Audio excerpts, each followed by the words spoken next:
Hello friends, কেমন আছো তোমরা? আশা করছি সকলেই খুব ভালো রয়েছো। আশেপাশে একটু আওয়াজ আসছে, একটুখানি মানিয়ে নিও। আজকে বানাচ্ছি মটরশুঁটি চিকেন। বানাতে কি কি লাগছে দেখো। রয়েছে মটরশুঁটি, টমেটো, রসুন, পেঁয়াজ আর কাঁচা লঙ্কা। ঘরে থাকা উপকরণ দিয়ে তোমরাও খুব সহজেই এভাবে বানিয়ে নিতে পারো। তার জন্য প্রথমে আমি মিক্সিতে কাঁচা লঙ্কা, সব সবজিগুলো দিয়ে দিলাম, দিয়ে তাতে লঙ্কা দিয়ে দিলাম, জিরে দিয়ে দিলাম, দিয়ে একটা পেস্ট বানিয়ে নেব। এ দেখো, মাংসটা ধুয়ে রেখেছি। তারপর কড়াইতে সামান্য পরিমাণ সর্ষের তেল আর সাদা তেল দিয়ে দিচ্ছি।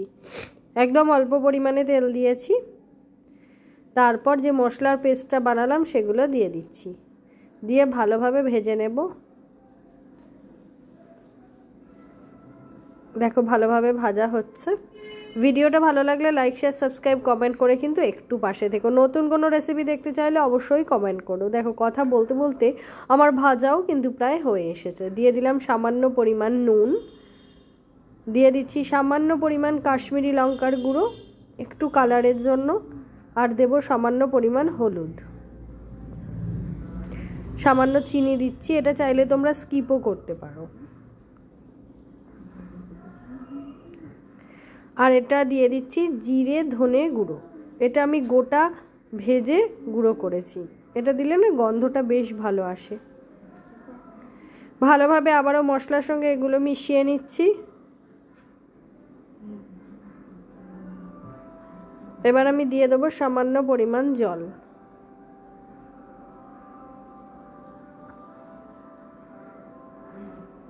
এবার আমি দিয়ে দিচ্ছি আগে থেকে মটরশুঁটিগুলো আমি একটু সেদ্ধ করে রেখেছিলাম।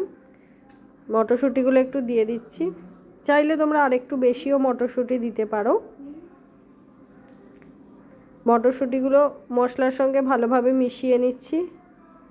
দেখো ভাজাটা বেশ ভালোই আসছে, দেখো কত সুন্দর দেখতে লাগছে, তাই না? এবার ধুয়ে রাখা মাংসগুলো দিয়ে দিচ্ছি, দিয়ে মশলার সঙ্গে ভালোভাবে মিশিয়ে নেব।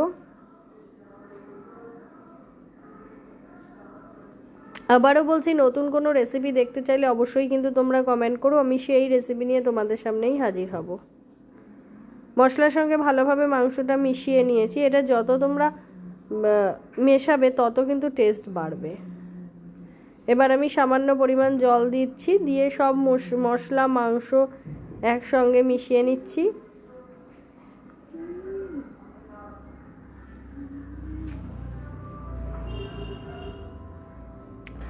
এই রেসিপিটা কিন্তু তোমরা রুটি, পরোটা, ভাত, পোলাওয়ের সঙ্গে খেতে পারো। পোলাওয়ের সঙ্গে কিন্তু অসাধারণ লাগে, পারলে পিস পোলাওয়ের সাথেও খেতে পারো। এবার আমি দিয়ে দিচ্ছি পরিমাণ মতন আর একটু কড়াইশুঁটি।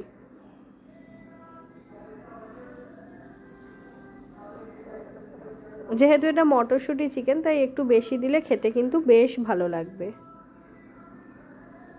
দিয়ে আমি ভালোভাবে আর একটু মটরশুঁটিগুলো মাংসের সঙ্গে মিশিয়ে নিচ্ছি। দেখো কালারটা দেখছো কত সুন্দর এসছে, দেখে লোভ লাগছে। তো আমার কিন্তু এখন ভয়েস দিতে দিতে লোভ লাগছে, মনে হচ্ছে আবারও তৈরি করে খাই। তোমরাও কিন্তু শীতকালে এইভাবে মটরশুঁটি চিকেন বানিয়ে খেও। দেখো জল ছাড়তে শুরু করে দিয়েছে।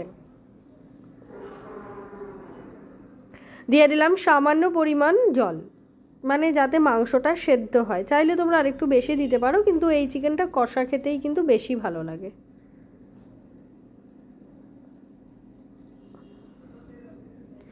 ভালোভাবে ফুটতে দিয়ে দিয়েছি। দেখো মাংসগুলো যে বুঝতে পারছো তো সেদ্ধ হয়ে গেছে, মটরশুঁটিটাও কিন্তু সেদ্ধ হয়ে গেছে। তৈরি হয়ে গেল মটরশুঁটি চিকেন। এবার তোমাকে একটু সার্ভ করে তোমাদের দেখিয়ে দিই। এই দেখো থিকনেসটা দেখেছো কত সুন্দর। ওপর থেকে দিয়ে দিলাম আর সামান্য সেদ্ধ করা মটরশুঁটি। কালারটাও দেখতে বেশ ভালো লাগছে, খেতে কিন্তু অসাধারণ হয়েছিল। রুটি, পরোটার সঙ্গে তোমরা একবার এই শীতকালে ট্রাই করতে পারো। ডিনার কিন্তু জমে যাবে, কথা দিতে পারি। নতুন কোনো রেসিপি দেখতে চাইলে অবশ্যই কমেন্ট করো। Please like, share, subscribe and comment. সুস্থ থেকো, ভালো থেকো, এনজয় করো এই ডিশ।